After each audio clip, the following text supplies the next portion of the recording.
So today we are going to talk about aquatic plants.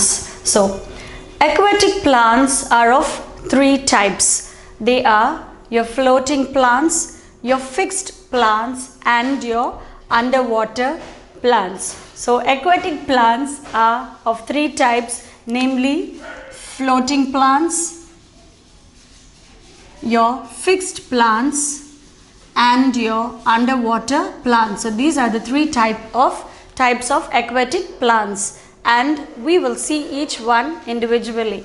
So the first, floating plants. These plants are spongy and filled with air. So we have the sponge that we use to erase the board. So floating plants are plants that are spongy and filled with air.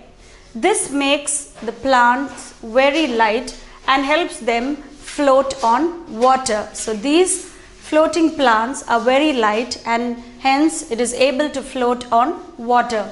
Examples of your floating plant are your water hyacinth. So the examples of your floating plant are your water hyacinth, your water lettuce and your duckweed.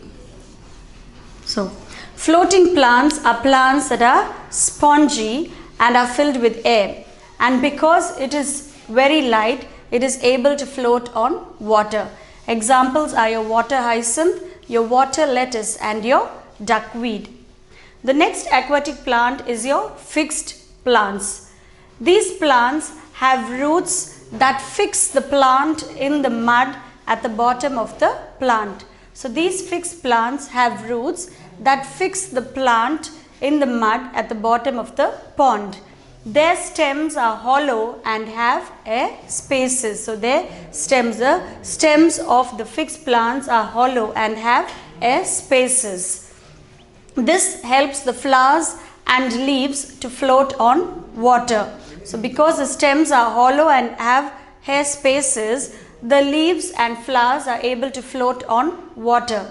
The broad and flat leaves spread. So the broad and flat leaves spread on the surface of water to trap maximum sunlight.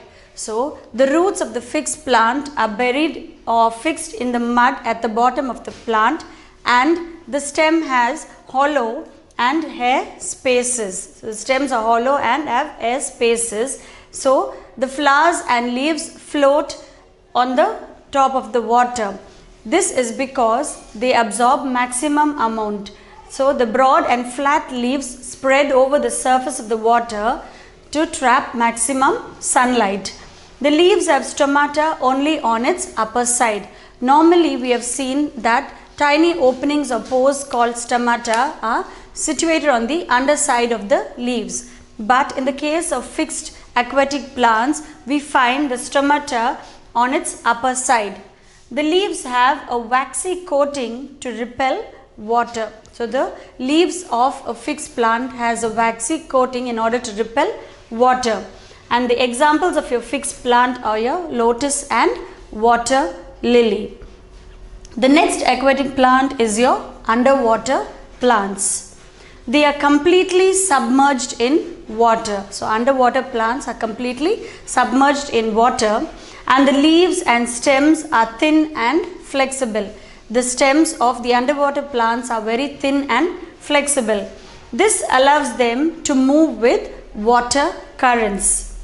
They have narrow, thin leaves with no stomata. So these plants, the underwater plants, do not have stomata. They breathe through their body surface. And examples of your underwater plants are your hydrilla and your tape grass. So the underwater plants are totally submerged in water, and the shape and structure of a plant is designed in such a way that it is able to survive in water, and it breathes. Their leaves have no stomata and they breathe through their body surface. So these are the different types of aquatic plants. That is your floating plants that float on water. The next is your fixed plants, wherein the roots are fixed into the mud and the leaves and the flowers and leaves float on water, and the leaves absorb maximum sunlight. The examples of your fixed plants are your lotus and water lily. And the next is your underwater plants that are submerged completely in water. Examples are your hydrilla and tape grass. So these are the different types of terrestrial plants and your aquatic plants. Terrestrial plants grow in plains, mountains, deserts, coastal areas and in swamps. And your aquatic plants are your fixed plants, your floating plants and your underwater plants.